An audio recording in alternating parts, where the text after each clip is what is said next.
It's Judgment Night on Channel 5. Troy Williamson defends his British Super Welterweight Championship against the pretty boy Josh Kelly.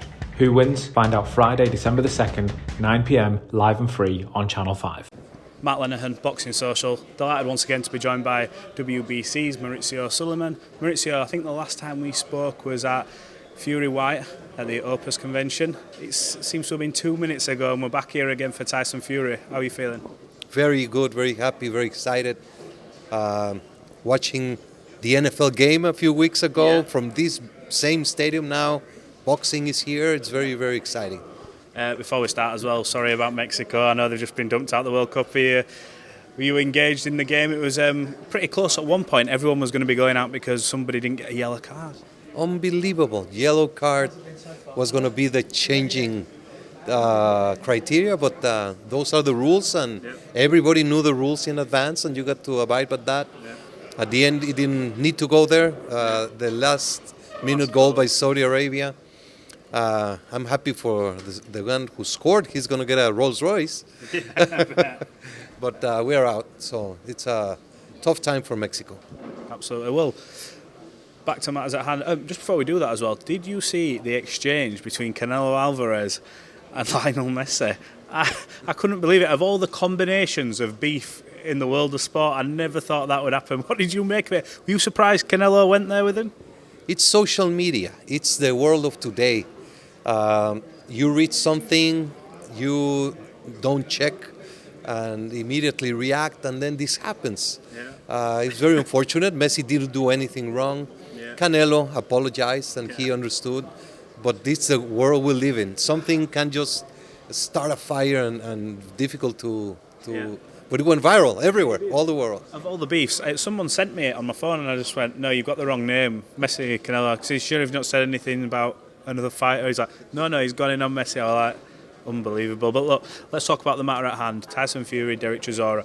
Very important fight for Tyson. He said he was retired, he's back, but he knows that all roads lead, we think, to Alexander Usyk in undisputed if he gets past Derek Chisora. How important is it that he doesn't slip up on Saturday night? Well, it is every fight, especially in the heavyweight, one punch can change everything. Tyson Fury reached out to Anthony Joshua, reached out to Usyk, wanted to do this fight for either one. They could not do it, and he wants to remain active, and it's a very good fight. It's a trilogy, and I'm very happy for Tyson. And Chisora is a strong, mature fighter. It's going to be a very entertaining fight. A lot of the British public, when this came out, they were surprised to see it. But I think as the fights got closer, a lot of them are quite happy for Del. He's had obviously a lot of losses, but he's stayed in there. He's still in a lot of exciting fights. And if we go by what him and Tyson are saying from this first round, both coming out and giving everyone a show, this could be a firecracker, couldn't it, in the first round? Why would you think 60,000 or more than 60,000 tickets have been sold? I mean, people, as I said, social media, they jump the gun too soon. Everything has to be fast and immediate. Some things are not like that, so let's enjoy it. It's going to be a sensational event. I brought my jacket because it's going to be You'll cold. need it, I think. Yeah. It's going to be cold, but it's going to be fun. How likely is it that we do see the Usyk fight after this, though? Because I spoke to Alex Krasik, and he said months and months ago that in negotiations, Anthony Joshua stepped aside, everything was agreed, but Tyson said he needed to do a fight beforehand. So he was obviously alluding to him, avoiding him. So how likely is it after this fight that we do see it? It depends on the promoters, depends on the fighters.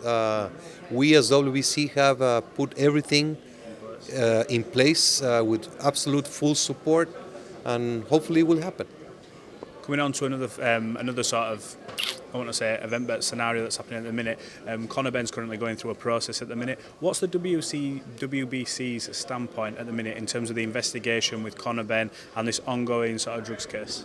Well, we have received today or will receive tomorrow the full package of paperwork. They have collaborated in the process. We're doing the protocol. Conor's team have. Yes, they have openly collaborated, and we're just in the process of doing the protocol for the clean boxing program. When you go through the clean boxing program, if obviously Conor's found to be obviously guilty of failing a test, but if they don't provide sufficient evidence to suggest why such sample maybe gets into his system, what's the protocol from the WBC in relation to Conor, Ben? What are the implications? There are a variety. The protocol is open, it's in the public, you can access it in the website, and it goes from just caution, how do you say, like warnings? Warning, yeah. Warnings, fines, all sorts of different complications depending on every single case. Each one is different. Yeah. So we're just going through the process. I recently saw, I think you put a list of fights together that, for a WBC eliminator between Andy Ruiz Jr., Deontay Wilder. I saw comments recently suggesting that Wilder would favour a Joshua fight. Have you heard anything or seen anything regarding that? Only from what I saw in social media. Social media again. What do you make of that? If Deontay goes down that route, would that then mean that Ruiz would have to fight somebody else for eliminator, or would that mean that would be an eliminator? How would it work? I don't know. We don't speculate. We only administer facts. So if something changes from what we have outlined officially from the WBC, we will address it then. Errol Spence, Keith Thurman, fight to happen still? Hopefully it will be. Same scenario. We have ordered that fight. It's a mandatory for the WBC, and we're expecting to hear from the promoter soon. Absolutely. Once that fight's sort of been done and whatever happens in there, we know now that Terence Crawford's gone over to BLK. So how does this scenario weigh out? Would the WBC not stand in the way of hoping we get Crawford and Spence, providing they both get through the next fights? Yeah, that we will absolutely support it. We spent, I don't want to say we wasted, but tried a whole year trying to make that fight, and unfortunately it didn't, but it will happen down the road.